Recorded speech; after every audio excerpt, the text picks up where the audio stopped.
Welcome back to the EchoCast, a podcast about video game news, speculation, reviews, and whatever else I feel like chatting about.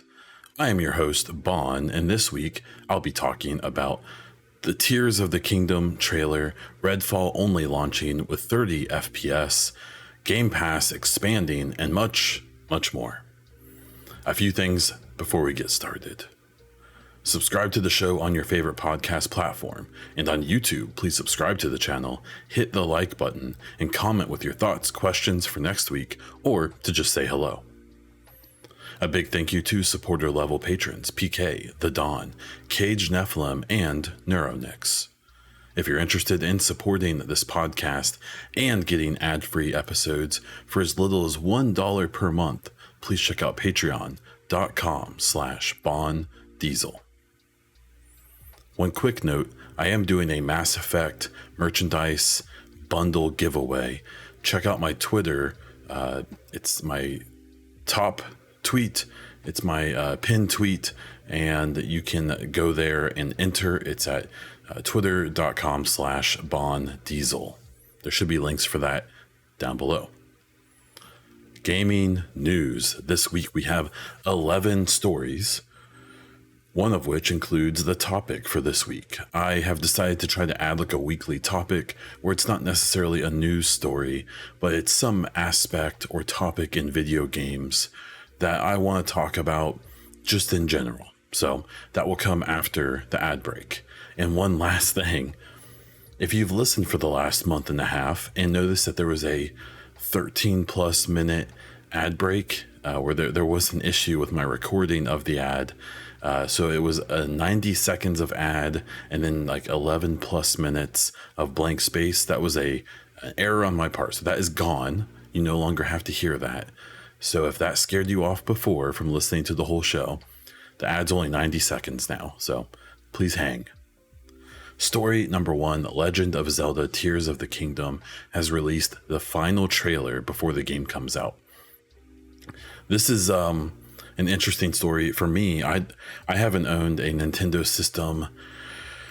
I think the last one I owned was a Game Boy Color. I'm fairly certain. And I think the last games I played was like the OG Pokemon. I can't remember. I think I had the blue cartridge with Blastoise on it. So it's been a while for me. I've played the Wii. I've actually never even touched a Switch.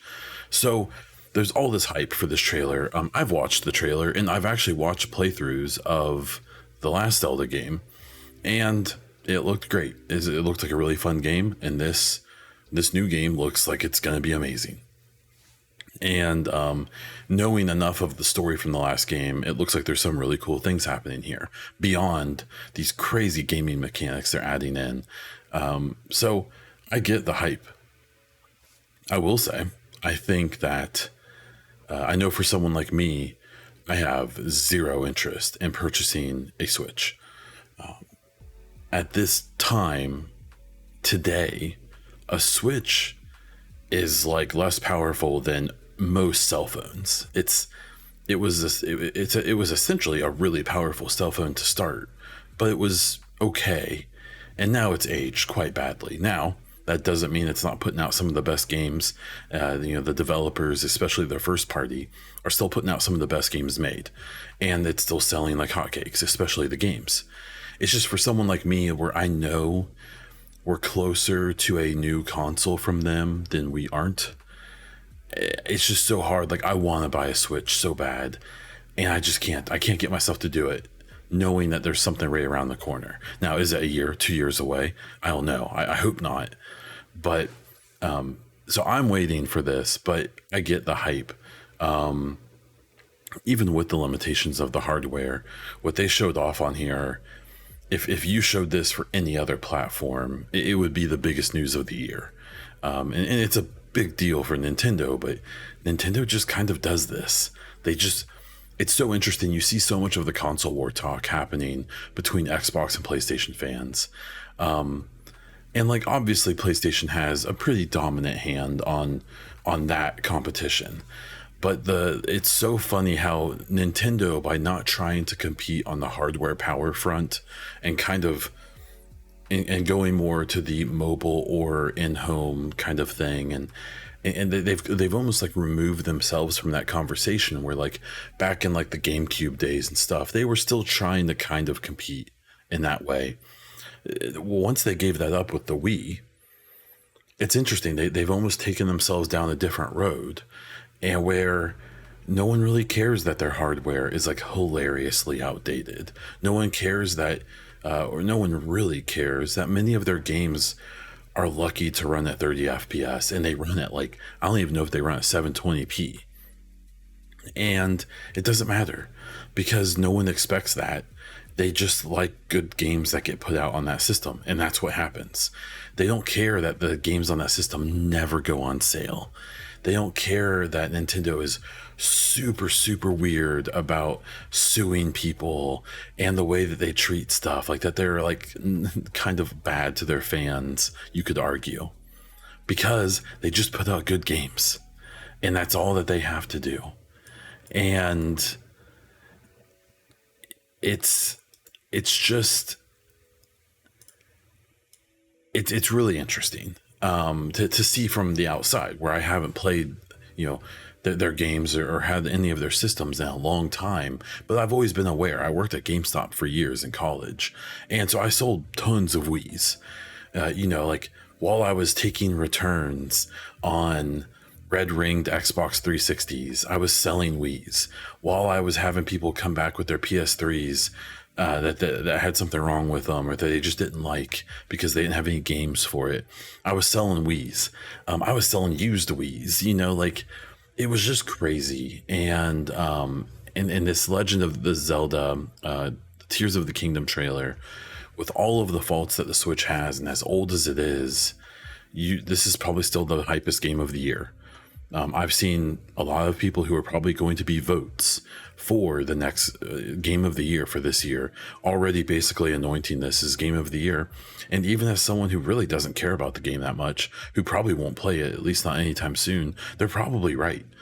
Even after Dead Space, and even after the Resident Evil 4 remakes, even with the Final Fantasy game coming out, even with Starfield, even with Spider-Man 2, even with all this stuff that's probably coming, this is almost a lock for game of the year. It's what they've shown so far has made it hard to believe that it's going to be worse than the first game. And it's almost like a God of War and God of War Ragnarok situation, where it looks like Tears of the Kingdom is going to be mostly built off of the last game. It's going to be the last game with more. And that's what Ragnarok basically was. And it won Game of the Year for most people. And that's probably what's going to happen this year. Even if Starfield is amazing, even if Final Fantasy is amazing, even if all these games are amazing, it probably isn't going to matter. Because even in this, again, you know, while you have the PlayStation stands and the Xbox stands, you know, the PlayStation stands are hoping that their exclusive games, you know, win again, and Xbox just hopes that they have a game release.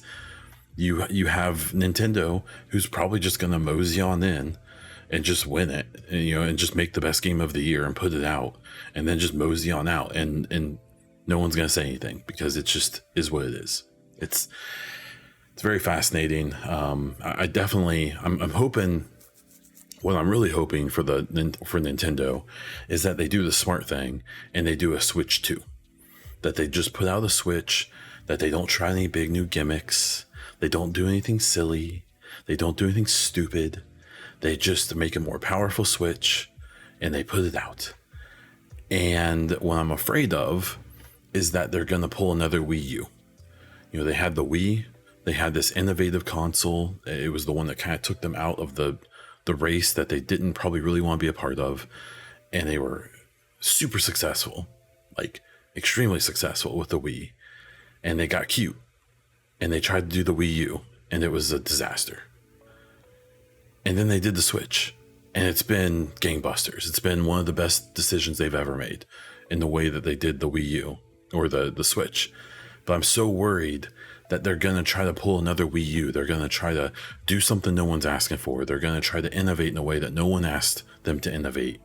And they're going to go a weird direction. So here's me hoping Switch 2 comes out in the next year and a half, and I can play Tears of the Kingdom and play the first game, honestly, if I have to be totally honest, as well as a bunch of other exclusives I've missed. Any Mario games, Odyssey, things like that.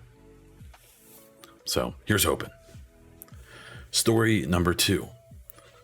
Redfall, the Xbox exclusive game from Arcane, I believe, is going to release with only the 30 FPS option on Series X and S. They have already said there's going to be a 60 FPS patch to come later. To add some outside takes on this, on Jeff Grubb's morning podcast that he does for Giant Bomb, he did a poll asking, do you play your games on performance mode? So he said 60 FPS, 1080p, or quality mode, which was 30 FPS, 4K. And after around 12,000 votes, it was 84.4% performance mode, 60 FPS, and 15.6% quality mode, 30 FPS.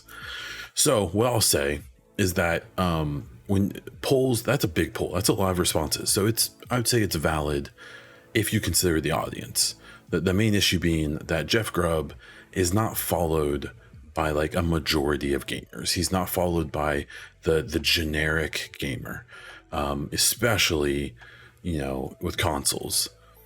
I would argue, and I'm willing to bet, that at least 75%, if not 80 or more, of console gamers never touch a setting. They start up the game, they play it, they finish, and then they turn it off. They don't get into the settings unless, and so whatever the default setting is, I imagine is typically the one that's used the most often. So I think most games default to quality, especially story-based games, because they think that's what people want. I know in most of the games I've played, I've had to change it from quality to performance because I care more about 60 FPS than I do 4K. I actually actively don't give a crap about 4K. I wish there was a way to say I prefer 2K or 1440p. So this has been really interesting because the reaction has been interesting. It's been a lot of people calling for them to just delay Redfall. It's coming out in May, and people are saying, well, just put it out in June or July if that is what you need to be able to do 60, to have it released with 60. The problem is that one, most of these same people have expressed over months now that they don't really, that they don't know what Redfall is. They kind of don't care. And all of a sudden now when there's a potential controversy, all of a sudden a bunch of people are very interested in talking about Redfall or whatever it is, Redfall. So I find that to be kind of annoying because that's just kind of how it goes, right? These people didn't care before, they could get a few clicks off of it, but here we are. I think this is kind of a bummer, but I'm not like excited about Redfall. I keep seeing them be like, there's been all these stories this week saying like, well, if Redfall can release at 30 FPS, what's going to happen to Starfield? I think it's borderline like ad journalism to pretend that Redfall and Starfield are taken with the same amount of seriousness from anyone, especially Xbox and especially their studios. Redfall basically seems like this weird side thing that Arcane wanted to do because they were sick of doing the Deathloop and the other games that they've done, and they wanted to do something a little different, and that's what they did, and that's cool. It seems like that's what Xbox is cool with them doing. But the fact that people are all of a sudden pretending that this game that we had never heard of a year ago is like Xbox's do or die release this year, like come on, like it's obviously not. It kind of sounds like, it's just okay from the previews I've seen, stuff like that. I personally am not super interested in it. I will play it. I'll probably wait till the 60 FPS patch drops now, or I'll just never play it. I'll keep playing Mass Effect. I'll keep playing Battlefield 2042. I'll keep playing The Division, and I'll play whatever else games come out when I'm able to. And Redfall will just come and go, and that's okay. Like, I don't think anyone, even Xbox, at any point ever expected Redfall to be like their new Halo. So I just like, I don't know. I found some of the reaction to this to be like kind of cringy, where it's just like, before this, the story was just like, yeah, I don't really know what Redfall is and I don't really care. Now the story is, I cannot believe Redfall is going to release with 30 FPS. This is a travesty. And ironically, speaking about the first story with Legend of Zelda, the Tears of the Kingdom, that game is going to be lucky to run at 30 FPS on the Switch. So if 30 FPS is that big of a deal, then it should be for Tears of the Kingdom as well, but it won't be, because that game's going to be amazing. And Redfall is probably just going to be okay. And that's fine. But I just think it's kind of funny that people are like flipping their lid about this when no one cares. It's not that big of a deal. Everyone's going to move on. No one's going to think about it ever again. I bet that 60 FPS patch comes out in like a week after the game comes out. And then people will be like, oh, okay, this game's also just okay at 60 FPS. So I don't know. I think it's not that big of a deal, but to each their own. Story number 3, Game Pass launches in 40 more countries around the world. This is a pretty big deal. Not all of these countries. I looked at the list. I'm not going to try to say them off the top of my head because I don't want to be wrong. I don't believe that any of these were like the biggest markets in the world, but this is, thousands more people, maybe tens of thousands more people who are going to get on Game Pass. And, I've said it a lot. I've talked about it quite a bit. That Xbox seems like they've kind of given up on trying to win the console sales war. Like PlayStation's consumer base, their base is just too big at this point. Like they just sold too many PS4s. And before that, they sold too many PS3s. They did sell a lot of PS3s, but they sold a ton of PS2s. And they just have people on their side. And that's going to be hard for anyone to ever beat, especially Xbox. And so to me, Xbox seems like they've kind of thrown in the towel on that fight. So instead, they've gone towards what's probably the better long-term thing to focus on, is retention of customers, giving good deals, giving good value, and things like that. PlayStation don't care about that because they just don't. And that's fine.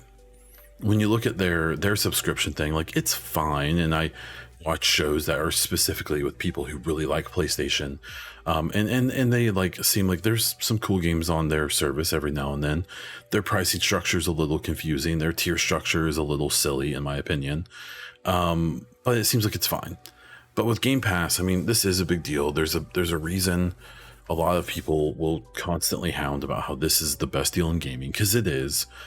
Even without Xbox putting out great first-party games, they still get a bunch of great games on here. They get a bunch of games day one.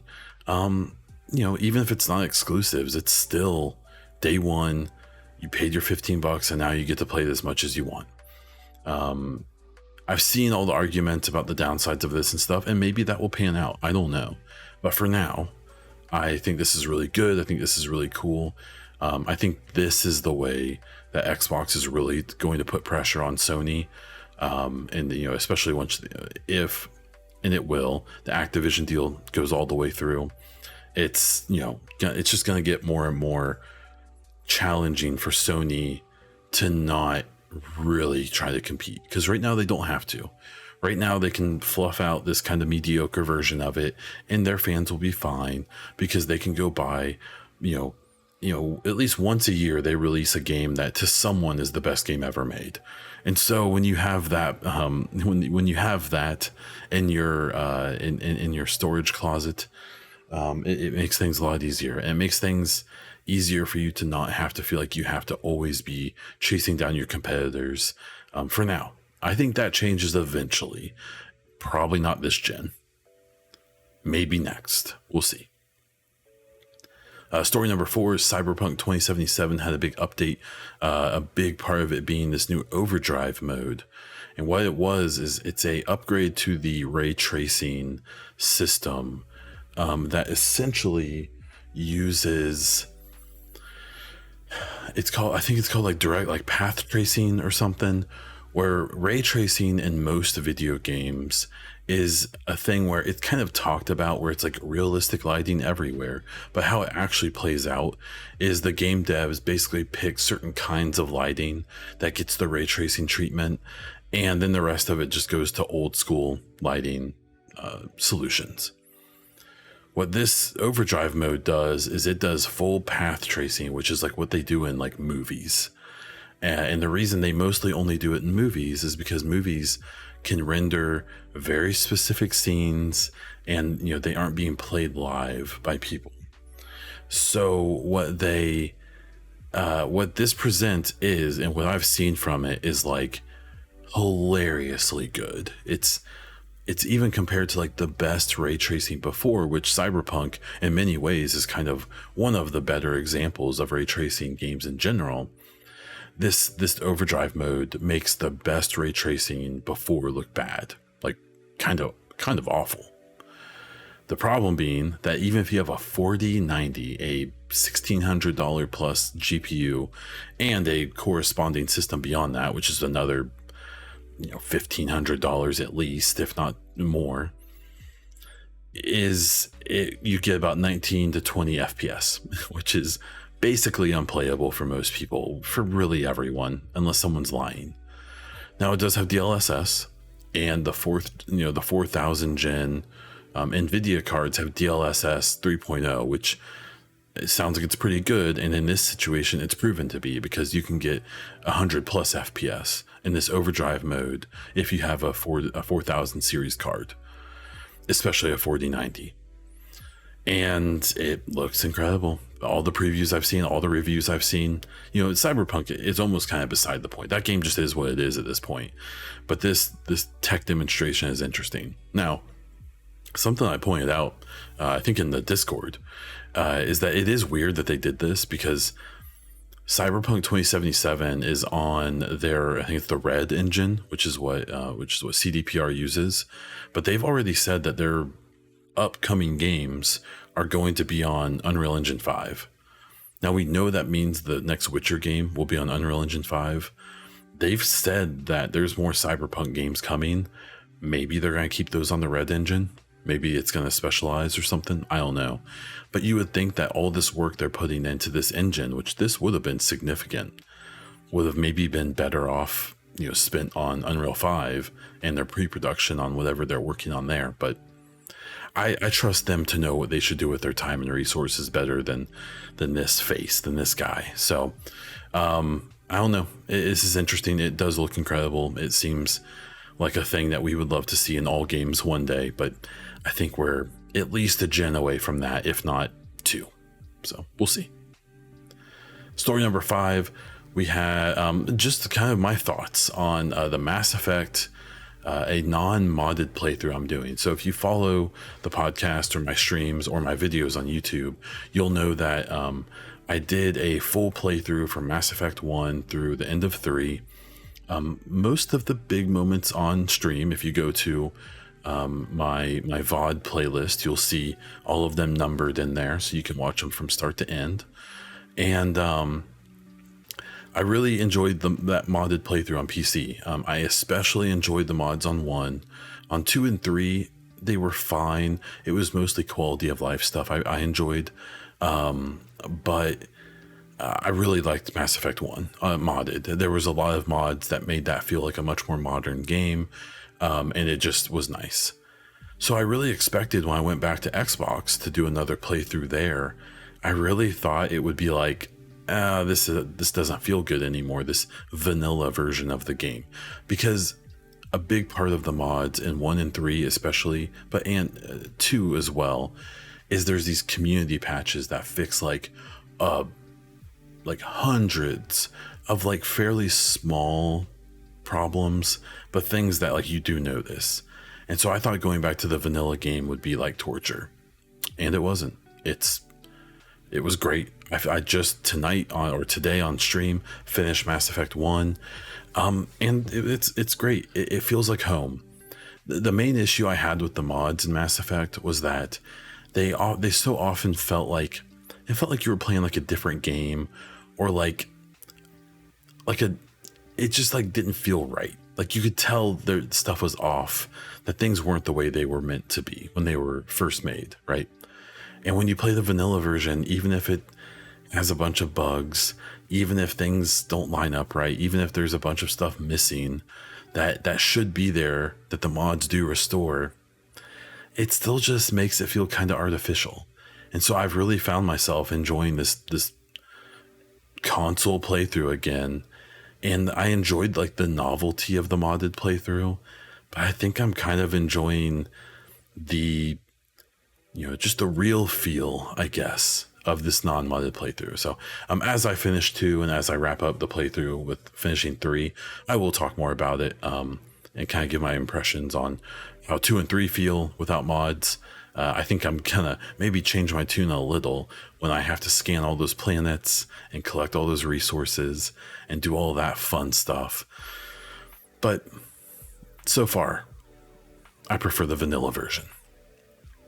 We did have some Mass Effect events this week. Earlier this week, it was Shepard's negative 131st birthday. April, I believe it was April, was it 10th maybe, or 11th, is canonically Commander Shepard's birthday. And since they aren't born for another 131 years, they are doing their birthdays backwards. So there were no big announcements. There was nothing real crazy. I was kind of hoping maybe they would give us anything. They did, BioWare did post a N7 helmet with a little cupcake and a happy birthday. Cage Nephilim, who's often around the channel, felt like they saw something that may have been in the reflection of the visor of the helmet, and it certainly looks interesting. I don't know if it's like a reflection of something on the wall or if it was a purposeful thing they added in to see if people would notice. I couldn't decipher it, so I'm definitely interested. Maybe one day we'll realize there was a teaser there. When it comes to future news for Mass Effect, I've talked about it in some videos and stuff. I'm thinking maybe they'll be a part of one of the shows in June. They could do an EA Play.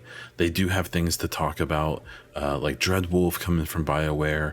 They have like the Skate game that's in development and kind of on its way. It seems like they've been making a big push with Battlefield 2042 to try to get its reputation back, because that game really is great right now. It's a ton of fun right now. And so they could sneak in some Mass Effect news, even if it's just another little teaser of some type.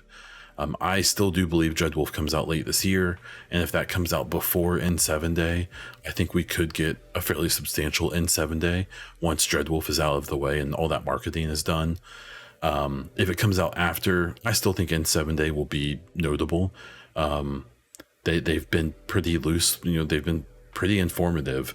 Every N7 Day the last couple of years, they've given us more than I expected, and definitely in 2022. So I would expect that trend to continue this year, and it could even be like a name reveal or something if Dreadwolf isn't too close to it. But we'll have to wait and see about that.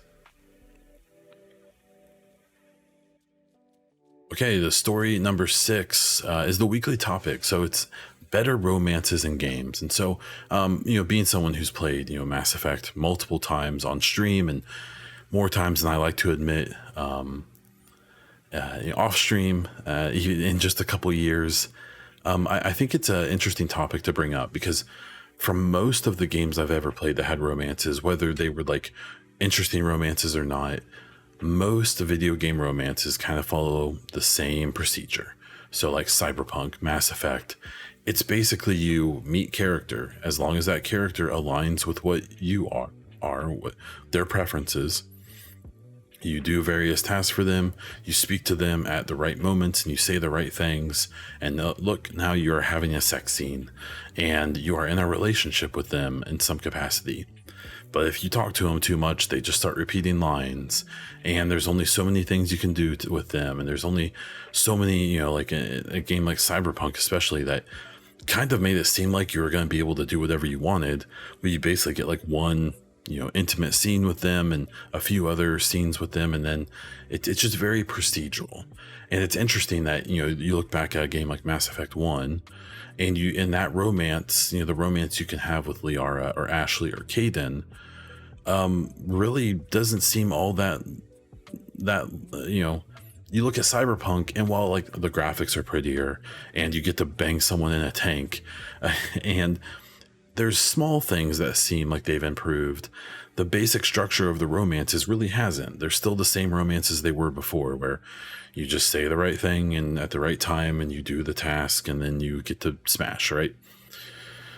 And so what I'm really curious about for games moving forward, I think the main one I want to use as an example is the next Mass Effect game, is how they can try to improve romances in video games.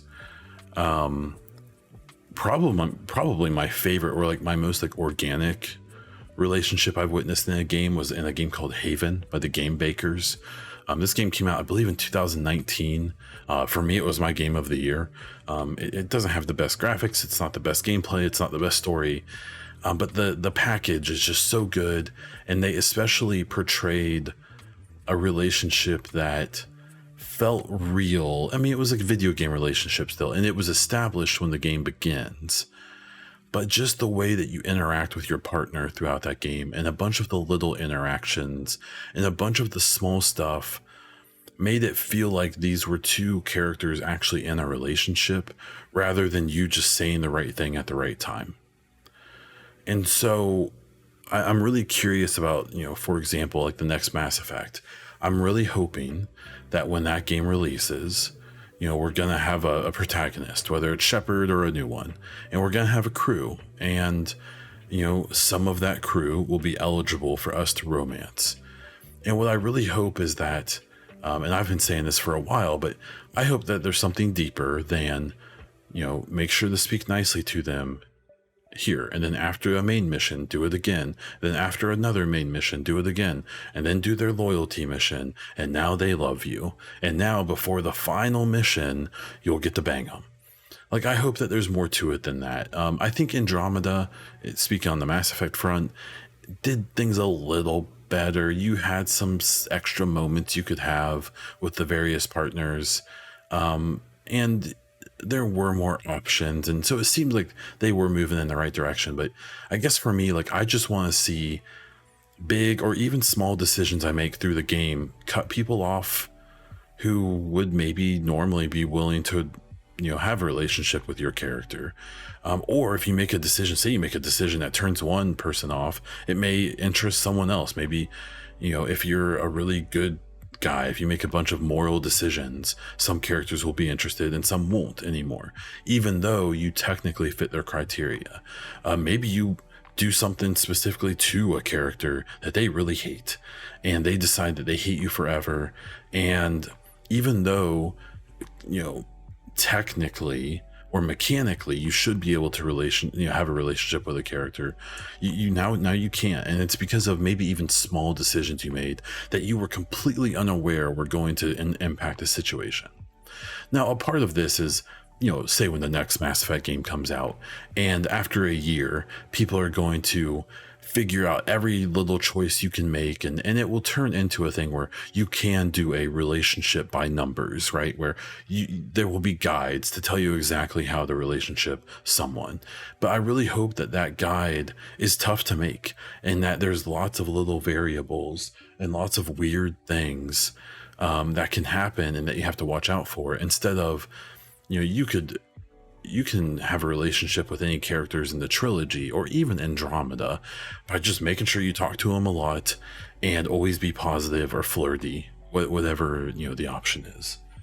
And so I just hope that moving forward, they find a way to make these things more organic. Now, obviously, when you're making a game, you've got lots of priorities. You've got, bug fixing and making sure the story is good and compelling. And like in an RPG, you have to worry about all these branches of the story that people can go down, and making sure everything makes sense and stuff. So I understand that the relationships may not be the highlight or the top priority of a game like this or any other game.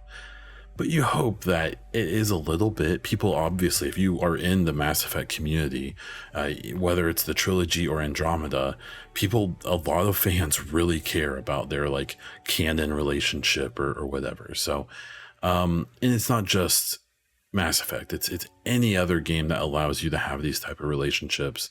I really hope that Cyberpunk was going to be more creative. Cyberpunk has good relationships.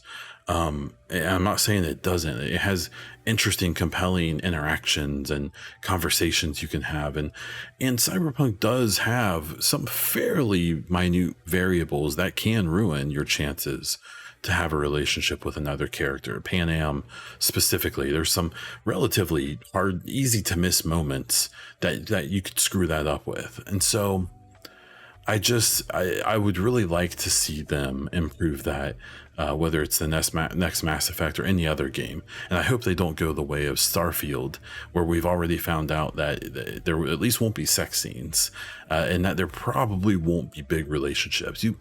You could technically have relationships in the Fallout games, but they were always very like featureless and basically pointless. I believe in Skyrim you could like marry people and stuff, but even that was relatively featureless. So we'll see. Let me know what you think about it down in the comments, or if you're on the audio podcast, come to the Discord and tell me about it, or just hit me up on Twitter. I'd be curious to what you think. Story number 7 is more of a question. It's something I proposed, I believe, on Twitter, where I said, like, can remakes be Game of the Year? I spoke before about how The Legend of Zelda Tears of the Kingdom is probably almost a shoo-in for Game of the Year this year, but let's pretend it's not. Let's say that they flub up somehow, and Resident Evil 4, which I think for a lot of people today probably is their Game of the Year. Can that do it? Now, back in 2021, when Mass Effect came out, I came out and said, like, this remaster, not remake, is my Game of the Year. No one cares about what my Game of the Year is, but I was willing to do that because to me it was a brand new game. Obviously, to the big dogs, to all the big shows and stuff, it seems like they make a pretty clear distinction that remasters definitely can't be Game of the Year because they are the old game just updated. Now, I think remakes are a little more compelling. Back when the Resident Evil 2 remake came out, I think that there were people who felt like that deserved a shot as much as any other brand new game, because and if you don't know the difference, a remaster is typically taking the old game and updating it a lot, but it's still the old game. Where a remake is where you start with typically a new engine and you start from scratch. You're just heavily inspired by the original game. And so like this year we had the Dead Space remake and the Resident Evil 4 remake, which both are from the ground up, brand new games that just were heavily inspired by the previous game. So personally, I think remakes absolutely should be eligible on like a big scale. I can't see the way people have reacted to the Resident Evil 4 and seen myself what Resident Evil 4 is from some time I've gotten to play, and not think that game should at least be eligible. Now, is it going to beat out Tears of the Kingdom, Final Fantasy, Starfield, or any other games that are coming out? Probably not. Maybe not. I don't know. But I think it should, and probably will, at least be on the nominations, right? Like, I'd be pretty amazed if the nominations for Game of the Year come out and we don't see Resident Evil 4 Remake on a bunch of the big list and like most lists. So let me know what you think, especially about that in the places I told you before. I'm curious if you think remakes should count for Game of the Year nominations. I spoke before about the overdrive mode for Cyberpunk, and a part of that is that the RTX 4070 released this week for $599. If you're not a PC gamer, this will be a bunch of gobbledygook to you, but if you are, you'll know that the GPUs or graphics cards have really boosted in price this generation. Through COVID, they got crazy because of crypto mining and just shortages in general, which were kind of self-inflicted by the GPU companies. They raised their prices on GPUs like 50% or more, comparable to the previous gens. And it seems like even though sales are down and they're getting kind of punished for it, they seem pretty determined to keep these prices way higher than they used to be. This $599 for a 4070 isn't awful. It's just also not great. It should probably be $499. And it seems like an okay deal at $5.99, but I don't know, like someone like me who is probably technically a customer for this, I have a 3060 Ti in my PC, and that 4070, like, yeah, I could probably get $200 for my 3060 Ti. And so I could, technically get this for $400, but like, I look at the performance increases, and especially the type of gaming I do, it kind of doesn't seem worth it. And so why would I do that? It just doesn't make sense for me. So all the power to them. If you need a new GPU, I think people who are still on like the 1000 series cards, maybe even 2000 series cards, maybe this is something to consider. But I think they're going to keep struggling to get people to upgrade because the prices are silly and the upgrades just aren't that great. Basically, the only card they've released in this current gen that's worth it is the 4090, because it is way faster than its predecessor. It's also almost $2,000. So no thank you. Story number 9, Suicide Squad Kill the Justice League has gotten an official date for its delay. We found out it would be delayed last month or the month before, and now we know what it's getting delayed to, and it's getting delayed from this May to next February 2nd, 2024. This conversation around this game has been interesting. Like, I'm not personally super interested in this game, but when I saw the gameplay during the PlayStation show a few weeks or a month or so back, I thought it looked like tons of fun. I think it looks like a fun, silly game, which is what a game like this should be. It got panned a lot. It's really interesting that I've seen people literally be like, well, all of the taken over stuff in the game has these like purple balls on them that you're supposed to shoot. Like, yeah, it's a game. Like, there's lots of things I think to complain about here. The fact that like everyone's using guns and they all kind of seem like they fight the same or whatever. I don't know. But the stupid purple gamified things are such a pedantic thing, I think, to argue about or to complain about with this game. But anyway, so this is a 9-month delay. It was really interesting. I saw a podcast today where someone who was a guest on a pretty prominent podcast was like, well, 9 months is a really long time. They're basically going to make a new game. And it was really funny because this was a guest. The host on the show, who knows that 9 months is actually a pretty short delay and definitely isn't long enough to do really anything that substantial. You could tell they kind of recoiled and were like, oh yeah, haha. Well, they probably won't do that much because it's really only enough time to implement relatively medium changes. And so it was really awkward when I watched it, but I don't see the controversy and stuff here. It's a Suicide Squad game. Like, it's going to come out. Some people are going to love it. Some people won't. It's probably not going to be as big of a disaster as like the Avengers game. It's also probably not going to be the next Destiny. So I hope that during this delay that they don't get worked too hard. I hope they eventually get to put this game out and that they're happy and proud of it, happy with it and proud of it. And I hope that the people who enjoy it get to enjoy it, and the people who don't just leave it alone. That's my thought. Story number 10, Ubisoft Plus is now on Game Pass, but it's not part of Game Pass like say like EA, was it EA Play or whatever it is. It is an extra $18 a month, which is more than Game Pass. This has been rumored for a long time that Ubisoft Plus, which is a subscription plan for most of the Ubisoft library, that it was eventually coming. I don't think many people expected it to be a separate payment, especially not one that's more than Game Pass. This is a real weird move. Like, I think Ubisoft is doing this for like future reasons, because right now, like, for me personally, and I said this on Twitter, there's not an Ubisoft game that's come out since early 2019 that I would pay for. I don't need your Far Cries. I don't need, your other, 3 games that you release over and over again. This is a weird, like, that price is crazy. If it was like a $2 or $3 addition to Game Pass, I would be like, oh, okay, that makes sense. But asking that much for it, like, I struggle with Game Pass and I use it all the time.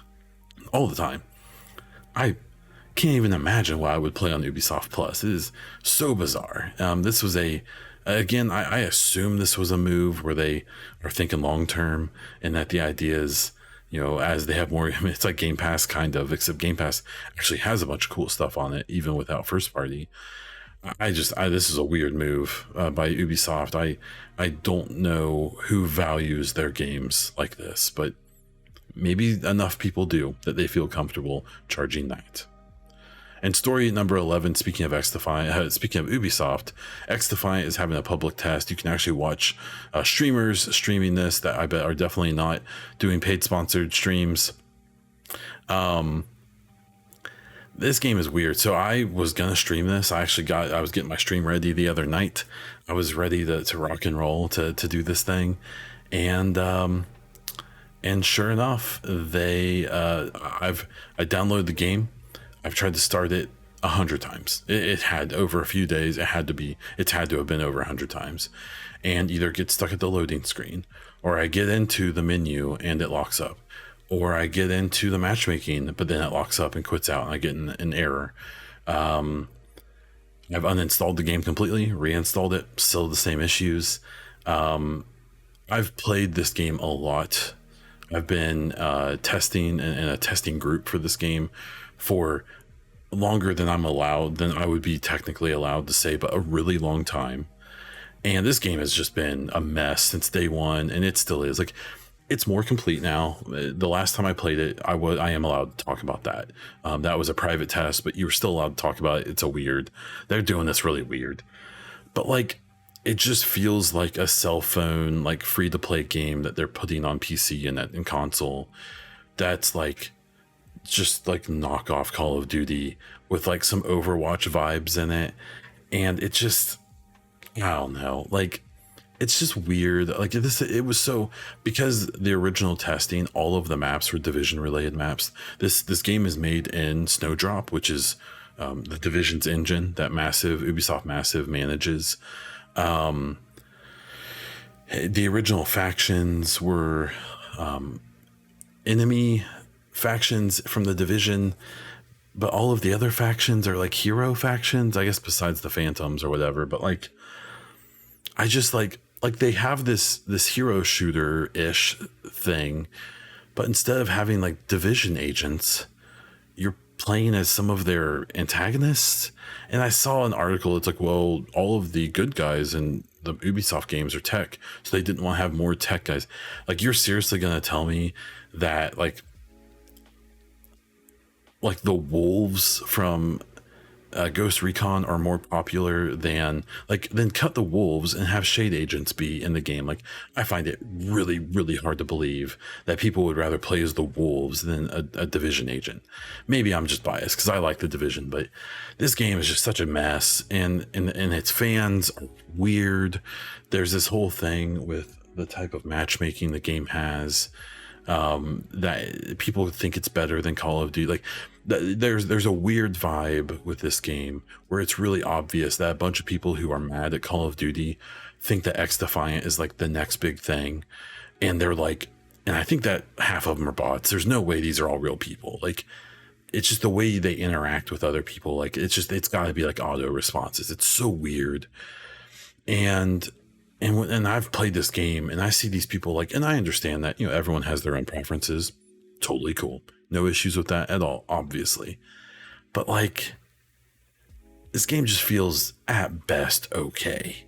And people are talking about this game like, I mean, you see people being like, oh, this is gonna finally bury Call of Duty. It's like come on, like, you're out your mind. Like, you're out of your mind if you think the thing is that this being a free to play Ubisoft game, especially a competitive one, there's a better chance it doesn't have servers in 12 months after it releases than it's going to take down Call of Duty. Like people need to realize that it's almost certainly going to like just go away. Like, it might like catch a little interest for like a week, and then people will forget it ever existed. And like, I feel bad for the devs and the comm devs and everyone who's trying to get this thing to happen. But there's also just been like a really weird arrogance from a lot of, especially their fans, but even like the head dev and stuff like that, I think has put off some weird vibes about this game. But maybe I'm an old man and I'm wrong, and I don't know what I'm talking about. So we'll see if I'm right or not. That's all of these stories for this week. I will jump into listener questions. If you have your own question for or topic or anything for me to talk about in next week's show, please let me know in Discord. You can let me know in the YouTube comments, or you can hit me up on Twitter at Bondiesel or at the EchoCast, and I would be happy to talk about whatever you want me to talk about next week. This week, I actually had a topic presented to me by Master Prime on the Discord, and it was a link to I believe it was Gameranx or something that did, it was a long video, but in the middle of the video, there was a story about how EA appears to be testing going fully digital with their games in South Africa. And Master Prime wanted my thoughts on this. So my honest take is that I haven't bought a physical game since the 360 generation. On my Xbox One and One X, I never bought a single physical game. I only ever had digital purchases, and then on my Series X as well. I don't even think they sell PC disc games anymore. I think that's all through Steam and all the various stores. I do have one Xbox One game back here somewhere that is Assassin's Creed Origins, which is incredible. It's a great game. It was a Christmas gift back when a part of a family did a gift exchange. I got that from a family member, which was cool. It was fine. It's the only disc I've entered into and that was on my original Xbox. That was in my Xbox One. So, even it's been quite a while. So I think this is fine. I think this is where it's going. I've seen people push back on this, but the thing is that today, even game discs that you get rarely have the game on them. And if they do have the game, they have the game as it was when the game went gold and they started printing it. And if you don't hook it up to an internet connection and get patches, you're going to get a game that probably doesn't work, or at least has tons of issues. Because the way gaming works now is it used to be that when it went gold and they started printing, that game had to mostly be just done. But now when games go gold and they start printing the disc, they continue to work on it for the next 2 months and doing patches and efficiency, upgrades and bug fixing and all that. And so, when you pull out your disc and you install your game, it's essentially just a serial code. Your disc is so it may install some of the game from the disc and then it downloads the rest from the internet, and then you get what's called the day one patch, which is all of the fixes for the game. And that, for a lot of games, is what makes it playable, because when games go gold now, they aren't all ready to go. They count on that month or two to fix like big stuff. And so even if you have a disc for a game, especially with how many games nowadays are online, require some kind of check-in online, I understand why people are grasping onto that. But every day we get closer to a time when it's just, you're going to have an internet connection to play games. You even have games like The Division and many other games at this point that like I've seen people say like, well, when the Division 1 server shut down, I hope they put out a patch that lets the game just work on my console. And they won't, because they can't. For at least what I know of Division 1 and 2, those games are literally designed where like a bunch of the stuff that happens on screen moment to moment isn't happening on your console. It's happening on their servers and it's being sent to your console. That the power of your console is being supplemented by the servers. Things like enemy AI and stuff. In a game like The Division, if you lose the internet connection, you can still for a while run around the world and you can shoot and you can do a bunch of client side stuff, but the enemies all stop doing anything. Because if they don't have an internet connection, all of their AI, all of the ways they behave come from a server. So you can't just turn off the servers for these games and like you lose co-op. No, you lose AI, you lose a lot of the environmental streaming data, like you lose a lot. And so I know people are pushing back on the digital thing, but it's already over in my opinion. But maybe I'm just a suck up to the corporations. I don't know. But thank you for that question. And again, if you have any of your own for next week, please be sure to hit me up. And that's where I'm going to wrap this thing up. Thank you so much for listening. I really do appreciate anyone taking their time to hear me out. I know solo weekly gaming podcasts are probably not the hottest ones around. So if you listen to this, or if you're a new listener, I really do appreciate it. I do apologize for the ad issue I had for the last couple weeks, but that should be fixed up. We shouldn't have any more problems with that. If you have any suggestions or feedback on the show, please hit me up on any of the places I've talked about before. You can catch me all over the internet as Bond Diesel. You can get me on YouTube, on Twitter, on Instagram, and even over on Twitch, as well as a few other places I'd probably forget. And that's all I have for this one. So until next time.